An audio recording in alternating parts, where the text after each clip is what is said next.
Bom dia, boa tarde, boa noite. Começando mais um Follow Podcast e hoje eu tenho a presença de Sabino. Tudo bom, pessoal? E hoje vocês não vão acreditar, a gente tem a presença do nosso pastor Aquiles Acerbe. Palmas. Muito obrigado. Boa noite, pastor. Tudo bem? Boa noite, Gá, boa noite, Sabino. Que privilégio ser convidado Muito aí. obrigado por aceitar o convite e tudo. Que isso. Vocês mandaram aí pra minha assessoria a notificação, tudo previamente já Nossa produção. acertado, cachê. E nós estamos aí, pô. O cachê. Pra ter o Aquiles aqui, o cachê foi grande, vocês nem Cachê acreditam. alto. Não. Ô, pastor, já que eu te chamo de pastor, claro, é fácil ser pastor? Depende. É bom, é gostoso. É bom. Eu acho assim, Gá, como qualquer coisa que a gente vai fazer na vida, tem seus prós, seus contras, tem a parte, assim, prazerosa e tem as suas responsabilidades, né? Mas eu acho que quando você faz o que você gosta, quando você faz o que é chamado para fazer, você põe na balança. E as coisas assim que seriam mais difíceis, eu confesso que se tornam até assim insignificantes de tanto prazer que você tem de fazer aquilo que você foi chamado por Deus para fazer. Então dá pra ir, né, galera? Eu tô falando assim porque às vezes eu fico pensando, né? Eu tenho muitos amigos pastores, a maioria dos meus amigos são pastores, e eles, boa parte, reclamam, né? Ah, ser pastor é muito difícil e tal, as pessoas são ingratas e a gente recebe na igreja, depois eles vão embora, aquela coisa toda. Eu fico pensando o seguinte, tá, e um cirurgião cardíaco? É fácil você ter uma vida ali nas suas mãos e tal. Eu acho que tudo, ser um juiz, decidir se uma pessoa é inocente, é culpada. Eu acho que qualquer coisa. Ser um esportista, né? Imagina você no final da Copa do Mundo, você recebe a bola para chutar o último pênalti. Se fizer o gol, é campeão. Se você perder, seu time volta para casa, né? A nação inteira destroçada. Eu acho que tudo é difícil, é fácil. Depende muito do ponto de vista. Então, já que meio entrando no tema do nosso último follow, nosso culto follow, que você que não sabe é 7 horas da noite todo... Não, de 15 em 15 dias no sábado. Apresente-se lá. Apresente-se lá é complicado. Mas, desde que o senhor se converteu, o seu foco era ser pastor? Tipo, me converti, meu foco. Não. Eu me converti muito cedo, né? Eu era muito menino, tinha 8, 9 anos, mais ou menos. Não fazia nem ideia que eu ia ser. Bom, com essa idade eu queria jogar bola, né? Queria ser jogador de futebol, pô. E depois eu comecei a me envolver com música na igreja e comecei a cantar, tocar e tal, queria ser contrabaixista, enfim, e depois as coisas foram acontecendo, né, com o transcorrer do tempo, pregando, ajudando, dirigindo um culto ou outro, substituindo muitas vezes meu pastor num culto, às vezes ajudando no culto sábado, pregando. Enfim, e quando eu vi eu já tava, eu era pastor, nem sabia ainda, nem era chamado e já era. E em meio a todos esses acontecimentos de querer ser baixista e tá pregando, teve alguma coisa que desanimou? Tipo, cheguei lá, isso aqui me afetou, não vai dar.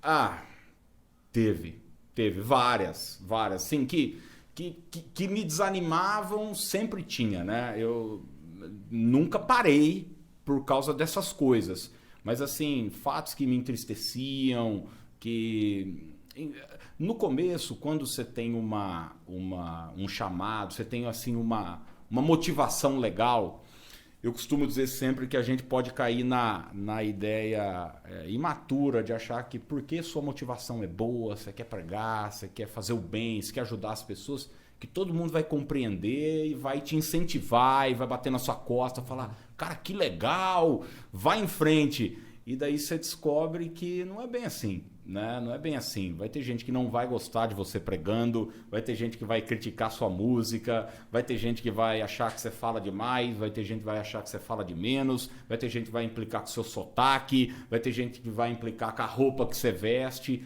Enfim, todas essas coisas fazem parte, mas eu nunca parei por causa dessas coisas, né? No começo, a gente é mais novo, a gente fica mais baqueado. Hoje, depois de um tempo, o couro vai ficando mais grosso e as críticas vêm, você toca o barco, né? Vai pra frente. Nem Legal. ligo. Mas às vezes pode ser indiretamente também, não sei. Tipo, algo que aconteceu fora que desanima. Tipo, isso pega também ou não? Não, fora como, assim? Tipo, em outra igreja, tal coisa. Tipo, indiretamente. Um pastor que o senhor, tipo, meio que. É o modelo da causa. É a referência. Alguém vai lá e critica ele. Acontece alguma coisa com ele. Desanima, abala as pessoas que têm a referência dele? Não sei falar.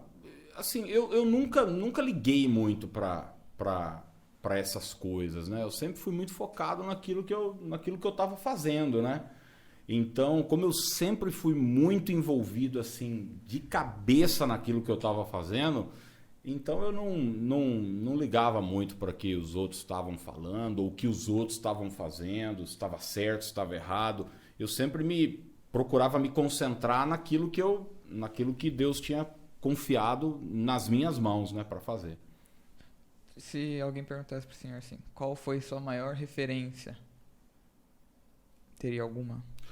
No ministério? Isso. Nossa. Assim, quando eu comecei, como eu era muito menino, né, eu era ligado na música, então os cantores eram minhas referências, né? Eu lembro que tinha vários ministros de louvor, tinha o Azaf Borba, por exemplo. Faz tempo isso, né? Tinha um cara que chamava Daniel Souza, né? Chamava, não tá vivo ainda, né? Chama. Putz, o cara cantava bem, compunha muito bem, era um músico maravilhoso. Depois outros amigos, colegas, né? Que ministravam louvor. E depois outros pastores, né? Que eu ouvia sempre. E, enfim, nunca foi alguém fixo, assim. À medida que a gente vai crescendo, vai se desenvolvendo, né? Nossos referenciais, né? Já que a gente até está falando um pouco daquilo que eu preguei no sábado, eu acho que vão mudando, né? Né? E até nessa questão de referencial, eu acho que a gente deve ter na vida modelos para áreas diferentes da nossa vida. Então, por exemplo, às vezes eu tinha um modelo de pregador, que era um cara que eu gostava de ver ele pregando, mas às vezes ele não era um modelo de família. Não dá para ser bom em tudo, né? Nem sempre você consegue ter uma vida equilibrada em tudo. Então, eu olhava para ele e falava, pô, esse cara prega pra caramba, hein? Eu quero ter essa energia, essa unção na palavra dele. Pô, mano, não quero ser o exemplo familiar dele, por exemplo. Não estou nem falando de algo específico. Às vezes não. Você olhava para outra área da pessoa, era bacana e tal. Então eu sempre tive vários modelos assim referenciais em várias áreas da minha vida. Então, entrando no nosso tema do Follow, nosso culto do Follow, o que fazer para ser um vencedor? Olha que pergunta fácil assim, né? Eu acho que 7 bilhões de pessoas no planeta Terra, né, Sabino? Estão querendo saber disso, né? Eu usei no último sábado, quem estava no culto me ouviu falar, o texto de Hebreus 12, né? A Bíblia é cheia de figuras, né? Cheia de figuras. Então, às vezes você vai ver, Jesus usava muito as parábolas, né? Ele vai falar sobre semente, sobre árvore, sobre joio, sobre trigo, sobre talento, sobre dinheiro, essas coisas. E o autor aos Hebreus vai comparar um cristão a um corredor. E, obviamente, esse corredor tem o objetivo de vencer, já que você fez essa pergunta. E eu, nessa mensagem, enumerei quatro coisas que eu acho legais a gente olhar para o texto, para a gente poder ter vitória na vida, né? Porque eu acho que todo mundo normal, tem uns doidos aí soltos pro mundo, né? Que fala, não, o importante é competir e tal. Não é dessa conversa que a gente tá tendo aqui. Todo mundo quer vencer. Todo mundo quer vencer. E essa competição não se trata de eu tenho uma pessoa do meu lado e outra pessoa do outro lado. Não. Você está competindo com você mesmo, né? Você quer ser hoje, ser muito melhor do que foi ontem e amanhã ser melhor do que foi hoje e tal. Então, eu coloquei essas 4 coisas. E a primeira delas, eu acho que a gente tem que escolher bons referenciais, né? O texto começa falando assim: visto que temos a rodear-nos tão grande nuvem de testemunhas. E o texto está falando, obviamente, é uma ligação ao capítulo 11 de Hebreus, né? Eu me lembro quando eu era muito menino, Sabino, eu tive uma aula de escola dominical que eram os heróis da fé. Os heróis da fé. E eu me lembro do professor da escola dominical começar a aula perguntando assim: Gá, qual é seu super-herói favorito? Superman, Batman e tal, e cada um foi falando seu super-herói. Daí ele falou assim: eu quero apresentar para vocês hoje alguns super-heróis que são muito melhores do que o Superman e tal. E daí ele começou a falar Abraão, Moisés, José, Isaac, os apóstolos. E desde muito menino eu falei: cara, esses caras aqui, olha, eles fizeram coisas extraordinárias. E eles não são uma invenção humana. Eles existiram de fato, estão aqui relatados na palavra de Deus. Pô, e desde muito menino eu olhava para a vida de José, por exemplo, olhava para a vida de Daniel e de tantos outros homens da Bíblia, e falava: cara, eu quero ser igual a esses caras, velho. Né? Voltando àquela primeira pergunta que você me fez sobre quem são meus referenciais, hoje olhando para trás, eu acho que sempre os principais sempre foram os autores bíblicos, né? Os personagens bíblicos. E eu acho que você estabelecer, principalmente hoje, na sociedade que a gente vive, onde os referenciais são deploráveis, né? Eu disse no sábado que tudo que a mídia, tudo que a cultura da época evidencia, é tudo que existe de pior. É tudo que existe de pior.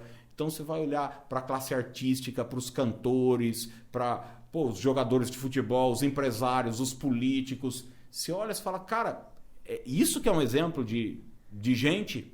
Então, você saber quem você deve admirar, eu acho que é o primeiro passo para você ser um vencedor aí em qualquer área da sua vida. Assim, de um meio geral. Pra quem tá começando. Tô falando demais ou não? Não, Capaz. tá ótimo. Vocês podem me interromper aí, viu? Pelo amor de Deus. Eu vou fazer uma pergunta assim. Não, assim não. Desse tema. Mas, pra alguém que quer vencer, ele é bom ser uma referência ou ter uma referência? Eu acho assim que para quem quer vencer, você vai precisar ter uma referência e inevitavelmente vai ser uma consequência, você vai acabar sendo para outras pessoas. É o que Paulo disse, né?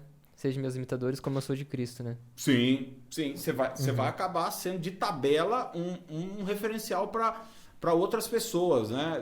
É muito comum você ver um atleta, por exemplo, eu via muito o Ronaldo Fenômeno, por exemplo, falar assim: o Zico era meu ídolo. Então, eu lembro quando eu era moleque também, tinha uma locadora de fita VHS. Hoje não tem mais, não tem mais isso, mas eu ia com a minha mãe lá na Ultravídeo buscar fita de vídeo e ela pegava filme, às vezes filme pra gente assistir em casa, desenho, e eu lembro que tinha uma fita do Zico.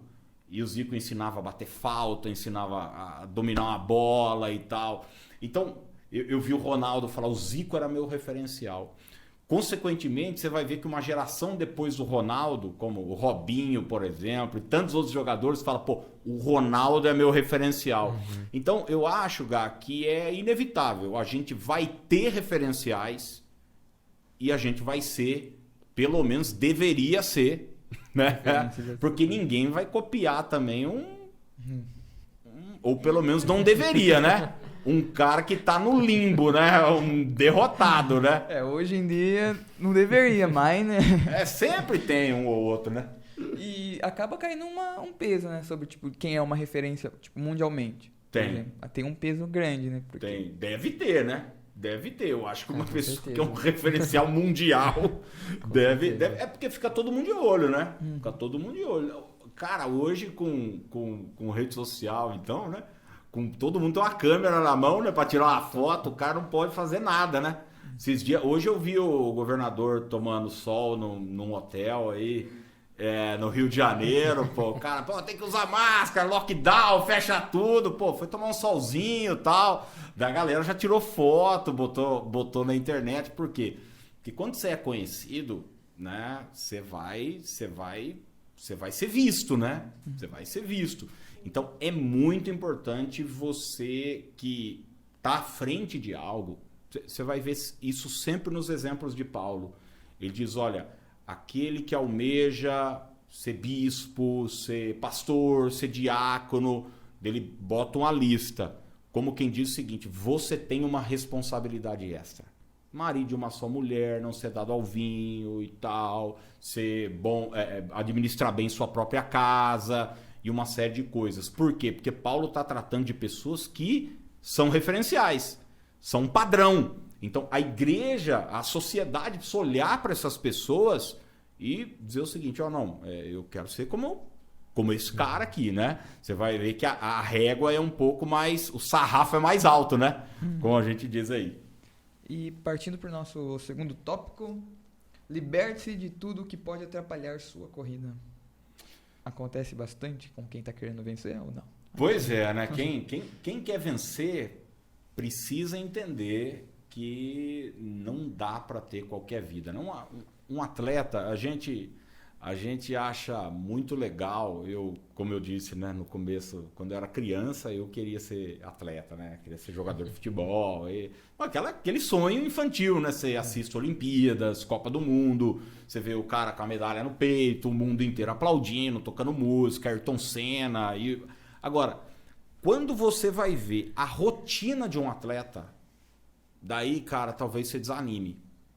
Porque, assim, um atleta tem uma alimentação regrada, um atleta tem que ter uma boa noite de sono, um atleta não pode ter uma vida qualquer, um atleta de verdade, ele se cuida. E é isso que o autor aos Hebreus está falando. Olha, tem coisas nessa corrida que podem te atrapalhar. E você precisa se libertar delas, né? E ele cita duas coisas, né? O peso e o pecado. Peso, tudo aquilo que não é pecado, e mesmo assim pode te atrapalhar de alguma forma, né? Eu dei até alguns exemplos, né? Por exemplo, amizade. Não é pecado algum você ter amigos e tal, mas todo mundo vai concordar que alguns relacionamentos podem atrapalhar a nossa vida. Podem atrapalhar a nossa vida espiritual, pode atrapalhar nossa vida emocional, etc. Temperamento, né? Não é pecado você ter um temperamento mais forte. Tanto é que é Paulo quem diz, né? Irai-vos e não pequeis. Quer dizer, você pode até ficar bravo, irado e mesmo assim não pecar. Mas você vai concordar comigo que o temperamento de uma pessoa pode atrapalhar a vida dela. Eu conheço muitos profissionais que são bons profissionais, têm um excelente currículo, uma formação maravilhosa, mas o cara não consegue parar num emprego, porque é temperamental. E tanto temperamental para cima quanto temperamental para baixo. Às vezes é um sonso também, né? É aquela pessoa não fala nada, não se posiciona. E no mercado de trabalho, você precisa se posicionar. Então, assim, isso é o peso. E o pecado nem se fala, né? Não tem nada mais aterrorizante para a vida de uma pessoa do que o pecado. A Bíblia diz, o salário do pecado é a morte.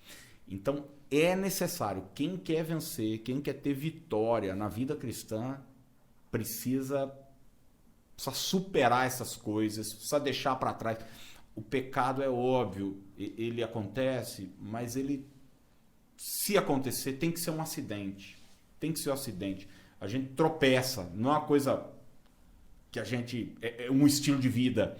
Você vai ver sempre isso, a Bíblia diferenciar a prática do pecado, né, como algo normal. Aquela pessoa que ela vive no pecado, ela vive ou o pecado como um fato isolado, como um acidente. Então, quem quer vencer tem que se libertar dessas coisas que podem atrapalhar a nossa corrida. As amizades influem demais, né? Putz, grila. Nossa. Eu, assim, a gente tá falando aqui para boa parte dos nossos ouvintes aqui são jovens, né? Cara, eu fui criado na igreja e meus amigos não iam na igreja. A maioria dos meus amigos não iam na igreja. Os amigos de escola. E eu aprendi uma coisa, assim, a saber diferenciar, a impor os limites dentro dos relacionamentos, né? Você vai ver Jesus, ele era seguido por uma multidão. Mas você vai ver que dentre a multidão tinha 70, dentro dos 70 tinham os 12, dentro dos 12 tinham 3 que eram mais próximos de Jesus, né? Jesus está querendo nos mostrar de uma forma clara que tem gente que você pode se relacionar com ela, mas que você não vai trazer ela para o jardim do Getsemane quando você está apavorado e vai abrir o coração para ela. Não. São pessoas que você tem um certo nível de relacionamento. Então, por exemplo, eu fui ter amigos no colegial, por exemplo, amigos, gente que eu jogava bola na escola e tal, que eram usuários de droga. Então, enfim, eu me relacionava com eles na escola porque não fazia homeschool, né? Acho que é esse nome, né? Que é o certo, né? Não tinha aula online como eu tinha que ir para a escola, né? E eu não dava para jogar bola virtualmente, né, de casa. Eu jogava bola com eles, a gente tava ali. Mas na hora que saía da escola, cara, você vai com a sua maconha, com a sua cocaína para lá. Não é nem que eu não quisesse, eu queria me relacionar com eles, mas seja honesto, Sabino, como é que eu vou pegar carona com um cara? Alguns deles, eu me lembro, eles tinham moto. E eu ia para a escola de ônibus. Alguns chegaram a me oferecer, não, vamos junto, eu te levo ali. Como é que eu vou pegar carona com um cara que tá com... Eu sei que ele tá com um papelote de cocaína no bolso e a polícia me parar. Eu crente... Não é que eu tô preocupado com o meu testemunho, eu tô preocupado com a minha liberdade, pô. Eu não quero ir pra cadeia, bicho. Então, assim, eu entendi que algumas amizades... não dava para ter, por mais que eu gostasse deles, por mais que eu amasse eles, por mais que eu quisesse e procurasse influenciar esses caras de uma maneira positiva, eu descobri que eu precisaria impor alguns limites aí na relação, né? Legal. E o terceiro tópico era sobre ter uma atitude perseverante em relação a isso, né? Sim, o texto vai falar, né? Corramos com perseverança a carreira que nos está proposta, né? Assim, muita gente começa bem, né? Aliás, a gente é bom para começar as coisas, né? Mas nem sempre é bom para terminar. Então, começar regime, sabe aquela coisa? Vai no mercado, compra fruta, alface, brócolis, compra tênis, compra shorts para malhar, compra não sei o quê. Vou começar. Segunda-feira... quarta já tá chupando sorvete, comendo pudim e tal. Por quê? Porque esse gás inicial às vezes não se sustenta. E vida cristã não é uma corrida de 100 metros. Vida cristã é uma maratona. Pô, que dura até quando? Dura até seu último fôlego de vida, cara. Então, perseverar é fundamental. Eu dei até o exemplo de tantos amigos que começaram comigo no seminário, cara, e se perderam, porque não seguraram o bastão, né? Até a linha de chegada. Então, eu vejo hoje, por exemplo, eu não estou nem na metade do ministério pastoral, né? Eu conheço pastores que têm 60 anos de ministério pastoral, até mais. Tem gente que, poxa, tem uma história linda. Eu vou completar 18 anos de ministério pastoral. Pô, eu preciso olhar para esse texto e falar, cara, eu preciso continuar, e eu preciso perseverar, eu preciso me manter fiel a Deus, fiel ao que o Senhor confiou nas minhas mãos, né? E por quê? Porque cansa, gente. cansa. Como tudo na vida, cansa. Tem horas que você fala, cara, tô cansado. Mas eu aprendi que quem tá cansado não tem que desistir. Quem tá cansado tem que descansar. Tem que descansar e continuar correndo, né? E continuar correndo. E tem uma pergunta. Não, eu achei até curioso que essa semana mesmo eu tinha lido sobre um desafio de autodisciplina chamado 75 Hard, que é 75 difícil. E é um desafio criado, se eu não estou enganado, por um empreendedor. E é um desafio até que simples, apesar do nome ser difícil. E ele constitui de você ter uma alimentação controlada, mas é controlar poucas coisas. Ele só fala para não beber refrigerante, álcool, se eu não estou enganado. 45 minutos de exercício e 10 páginas de um livro, que são atitudes básicas até para o desafio considerar difícil. Só que eu achei legal que ele chama difícil porque quando você deixa de fazer isso daí por um dos dias, dos 75 dias, você tem que começar do dia 1. Aí, É engraçado, né? Você vai... Eu li uma frase há muitos anos e faz para mim todo sentido, né? Ele fala o seguinte, que você retomar uma atitude mental positiva é muito mais difícil do que você criar uma atitude mental positiva. E eu acho que isso serve para tudo na vida. Você retomar uma disciplina, por exemplo, de alimentação, ou de exercício físico, ou da vida espiritual, você retomar é muito mais complicado do que você começar. Por quê? Porque você já tem no seu histórico emocional a desistência como uma opção. Então, é por isso que a perseverança é fundamental. É fundamental, faz todo sentido isso. Tem que seguir em frente. Ah, mas eu tô sem vontade. Pô, mas a gente faz um monte de coisa sem vontade. Né? E às vezes coisas boas que a gente sabe que fazem bem pra gente, que vão fazer bem, como ter uma atitude boa espiritual, dizer não pro pecado, ter uma disciplina de leitura bíblica, de oração, de jejum, de estar nos cultos. Mas eu não tá. Mas a gente fala um monte de coisa, cara. Então, se você sabe que é bom, se você sabe que vai agradar a Deus, que vai te fortalecer, por que não? Vamos fazer. Legal. E, por exemplo, vamos supor que na vida de um jovem, o objetivo de vida dele, de carreira profissional, é ser um médico. Por isso ele tem que passar pela faculdade. Se a faculdade tiver não tirando, mas atrapalhando o meu foco na igreja. Isso Acho que é o meu caso.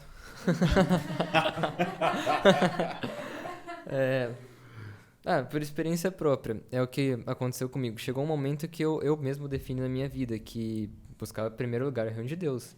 Então eu até falei pra Fê esses dias, é top 0, não é nem top 1, é top 0 de prioridade. Então, lógico, eu me preocupo com o meu futuro, procuro fazer tudo que eu coloco, mas se tenho que escolher entre uma responsabilidade e outra, eu escolho Deus. A vida da gente é feita de escolhas, né? É feita de escolhas. E quando a gente tem as nossas prioridades bem colocadas, eu acho que isso vai facilitar a nossa tomada de decisão. Nem sempre é fácil, nem sempre é simples, mas sempre vale a pena a gente optar pelo reino de Deus, pelas coisas de Deus, né? Isso não significa que você vai virar um carola, né? Vai deixar de viver. Você vai deixar de viver, né? Você vai montar uma barraca na igreja e morar dentro. É óbvio que não significa isso, né? Mas eu entendo o que você falou. Quando você tem suas prioridades bem colocadas, isso vai facilitar em muito a sua tomada de decisão. Ou seja, manter o foco, que é o nosso quarto ponto, né? Mantenha o foco correto. Sobre esse tema. Muitos jovens, desistem por... quando tá chegando, troca o foco, muda o foco. Alguma coisa, seja o que pode atrapalhar a corrida dele, tira ele do caminho, né? Nossa, Sim. Tem algum, com certeza, deve ter, não sei, talvez. Deve ter algum exemplo de alguém que tava chegando lá e saiu. E isso é preocupante. Sim. eu falei sobre o final do texto, né, que falou: corramos olhando firmemente para o autor e consumador da fé, Jesus. Porque assim, aquilo que a gente presta atenção, aquilo que a gente foca, é aquilo que vai nos dar energia ou não na caminhada, né? Que começa a crescer. Se você para e começa a olhar muito para os críticos, você para e começa a olhar muito para as dificuldades, muito para o que estão falando, ou muito para o seu emocional, para os seus medos, para os seus questionamentos. Porque, gente, não se engana, os nossos maiores inimigos não estão do lado de fora, nossos maiores adversários estão do lado de dentro da gente. São os nossos questionamentos, as perguntas que a gente não tem resposta e tal. Então, manter o foco olhando para Jesus é o que vai nos dar força para continuar. Se eu, por exemplo, for pastorear a igreja, ir para o púlpito pregar, focado no que as pessoas vão pensar, se elas vão gostar ou não, se elas vão simpatizar comigo ou não, cara, eu tô morto. Eu não vou cumprir o papel que Deus me colocou nas mãos para fazer. É óbvio que eu não vou subir para o púlpito para desagradar as pessoas. Eu não tenho esse foco também. Eu não tenho esse objetivo também. Meu objetivo é o que é que Jesus, o que é que Deus quer que eu faça. E eu acho que isso não serve só para o ministério pastoral. Serve para um médico, serve para um atleta, para um artista plástico, para um cantor e para um balconista de casa de material elétrico. Eu acho que isso serve para qualquer pessoa. Você precisa manter os seus olhos em Cristo. O que Jesus espera de mim? O que Jesus quer de mim? Porque na vida você vai ter esse confronto entre muitas vezes sua vontade, a vontade de um superior, um princípio aqui e ali, e você vai ter a vontade de Deus. Quando você está focado em Jesus, você sabe que Ele tem o melhor. Ele tem o melhor. A vontade dele é boa, é agradável e é perfeita. E quando a gente opta por essa vontade, a gente certamente fez a melhor escolha. E vai existir em algum momento que talvez o foco pode ser que, tipo, seja difícil identificar o foco, por exemplo? Vamos supor, tô um jovem, ele tá com dificuldade de enxergar o foco. Tipo, vamos como um foco. Meu Deus, tá difícil agora de pensar no foco. Vamos supor, quero ser pastor e tem um outro foco na vida dele. Quero ser ministro de louvor. Você diz um conflito de decisão. Sim. Como que é fácil, não fácil, uma forma de identificar o foco? Eu acho assim que a gente vai ter na vida essas escolhas, né? Por exemplo, por muito tempo eu pensei que eu seria, vou dar um exemplo pessoal meu, ministro de louvor só. Eu até pensava, até cheguei a gravar um CD e era o que eu pensava que eu ia ser. Só que depois de um tempo, dentro de mim começou a crescer uma paixão, um vislumbre sobre o ministério pastoral. Eu via que aquilo já não me trazia tanta verdade, tanta resposta até espiritual dentro de mim. Falava, não, Deus me quer, Deus me chama para algo. Enfim, e as coisas foram acontecendo, né? Foram acontecendo naturalmente. E daí eu comecei a focar no ministério pastoral, na palavra. Eu continuo amando música, continuo amando louvor, amando adoração, mas hoje o meu foco é prioritariamente a palavra. E sabe, e é interessante que quando você foca em algo, quando você tem toda a sua energia em algo, como os resultados se tornam muito maiores, né? Você vai ver até no início da igreja, levam para Pedro um problema que está tendo na igreja de distribuição de cesta básica, né?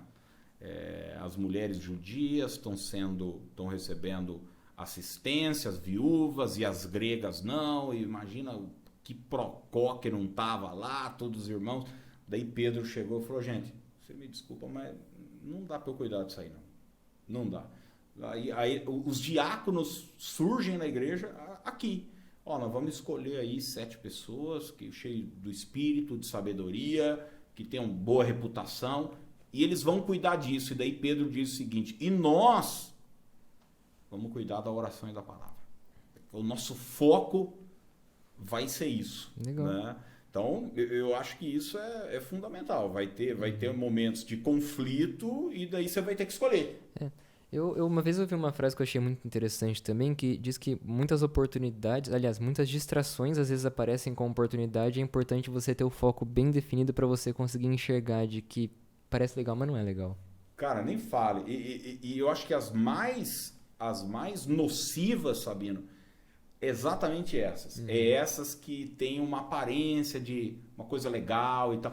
Cara, já me convidaram para tanta coisa legal que eu falava, cara, legal, tô fora. Não é para mim. Vai desviar meu foco. Porque assim, se os caras te fazem uma proposta de uma coisa horrível, você fala, você não pensa 2 vezes, né? Fácil você dizer não.